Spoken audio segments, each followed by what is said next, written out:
Las noticias se suceden a tal velocidad que el lector, oyente o televidente no tiene tiempo de asimilar lo que acontece ante sus propios ojos,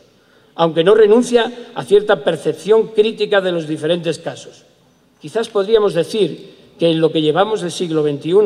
la corrupción se ha convertido en una especie de bacilo de la peste que viene de lejos y que conoce ahora, como cualquier sistema infeccioso, su eclosión purulenta.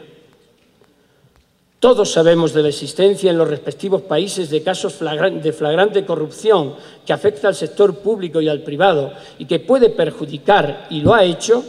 a millones de personas. Y todos conocemos con mayor o menor amplitud la impunidad que suele acompañar a tales casos a causa de intereses políticos o económicos y a la lenidad e ineficacia del Poder Judicial frente a los responsables que utilizan medios sofisticados de ingeniería financiera o maquinarias globales de corrupción.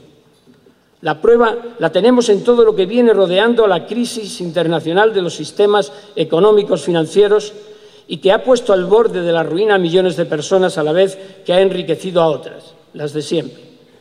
Frente a esta realidad es preciso reaccionar y hacerlo con eficacia y contundencia, porque la mentira y el fraude están ya claros. Lo que conviene hacer también está claro. Dar la vuelta a lo que nos vienen diciendo, es decir, frenar el poder político de la banca impidiendo que aumente privilegios económicos y que se adueñe de medios de comunicación o universidades. Como dice el economista español Juan Torres, hay que poner fin a esos banqueros y someterlos al poder representativo, primar la creación sostenible de riqueza, tasando las transacciones financieras y controlando los movimientos especulativos del capital, imponiendo principios imperativos de justicia fiscal y global, acabando de una vez con los paraísos fiscales y someter todas las decisiones económicas al debate social auténticamente democrático y participativo.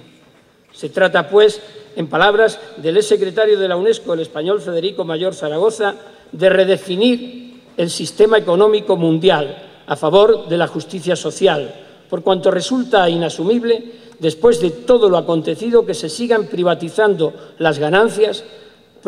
programando millonarios beneficios a quienes causaron la catástrofe y socializándose las pérdidas en los ciudadanos. El poder económico basado en la especulación y el uso de agencias de calificación con instituciones internacionales próximas a las grandes corporaciones que no supieron alertar de la crisis y que ahora pretenden seguir opinando sobre la marcha y solución de la economía con los mismos criterios nocivos para la humanidad, debe ser sustituido por modelos mucho más participativos y con control del ciudadano,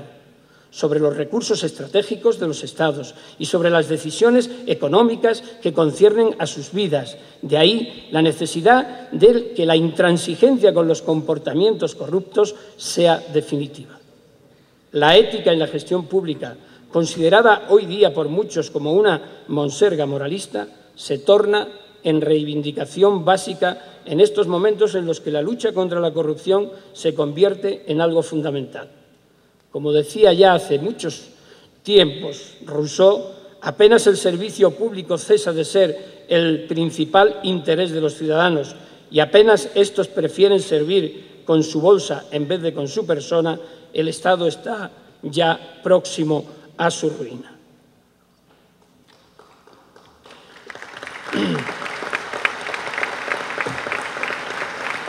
La lucha contra la corrupción no debe ser parcial, sectorial o aislada, sino que tiene que ser total y global, y en ella deben implicarse todos los actores en forma coordinada, y en forma particular el Poder Judicial, porque la corrupción socava la confianza en la democracia y afecta a los derechos fundamentales del ser humano. Para hacer efectiva esta lucha, que no es a corto plazo, pero sí debe ser permanente, es precisa la firme voluntad del Gobierno, con clara visión de Estado y por encima de intereses partidistas, de desarrollar pactos políticos y sociales de todos los sectores implicados y unir fuerzas en forma coordinada hacia el objetivo común. Para ello, debe comenzarse por dotar y restaurar la credibilidad de las instituciones para que la sociedad perciba esa alianza frente a la impunidad y le haga salir de la indiferencia en la que se encuentra. Se necesitan para ello, y para ello debemos trabajar, armar un espacio político y judicial amplio en las diferentes regiones del mundo, y entre ellas en Latinoamérica,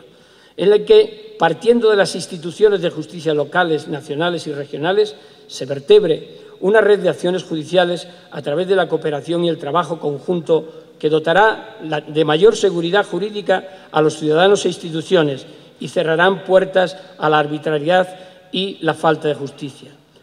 La Comunidad Andina es un ejemplo adecuado. La decisión 668 del Consejo Andino de Ministros de Relaciones Exteriores fue categórica.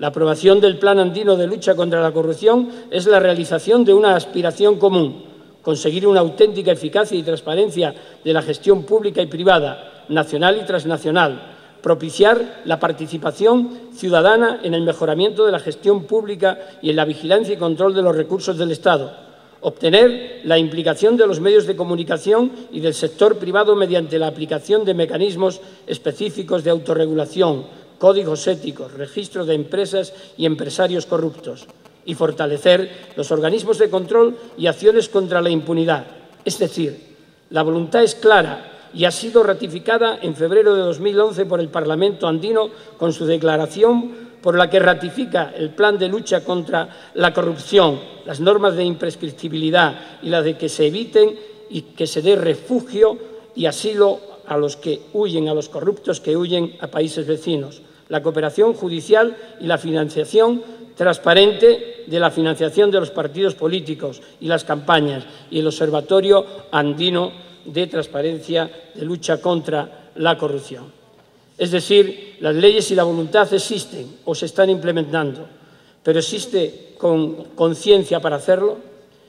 Un tema que me gustaría tocar es el de la independencia judicial. La independencia judicial es una necesidad en una sociedad democrática, pero no es un privilegio de unos pocos en el que se amparen para quebrantar el sagrado principio del derecho a la justicia, sino que se trata de una obligación anudada a la responsabilidad y a la legalidad. El juez independiente es el juez responsable, científicamente preparado, conocedor de los problemas sociales reales a los que tiene que aportar soluciones cuando se sometan a su jurisdicción, y hacerlo en forma eficaz y ágil, porque el retraso en la administración de justicia genera inseguridad, desconfianza y temor en el ciudadano. Una justicia tardía no es una verdadera justicia. Pero la independencia debe proclamarse hacia adentro y hacia afuera respecto de las estructuras y organismos que gobiernen la institución. Es hora de reivindicar y exigir una verdadera independencia e imparcialidad de los jueces, pero también de exigir probidad e integridad en los mismos, ahuyentando cualquier forma de presión jerárquica y persiguiendo con mayor firmeza la eventual corrupción en su seno. Pero también son necesarios mecanismos e instrumentos necesarios para hacer que aquella acción sea realmente efectiva.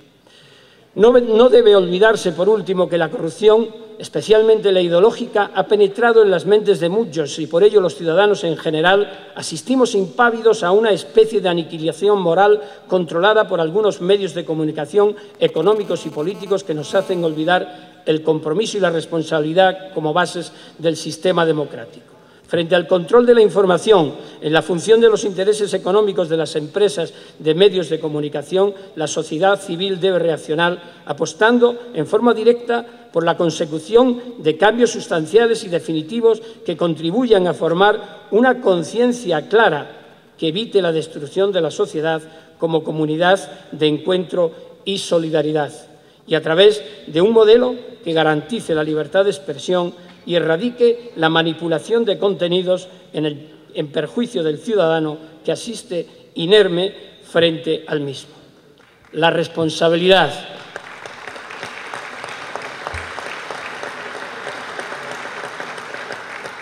La responsabilidad de los medios de comunicación es de tal magnitud que puede afirmarse que de su uso adecuado depende el futuro de una sociedad que, queramos o no, es esencialmente mediática. En el mundo entero estamos viendo cómo la reacción popular está actuando de forma revolucionaria. Es preciso oír al pueblo, sin intermediarios ni interpretaciones que deformen la realidad que se está viviendo en el mundo. Muchísimas gracias.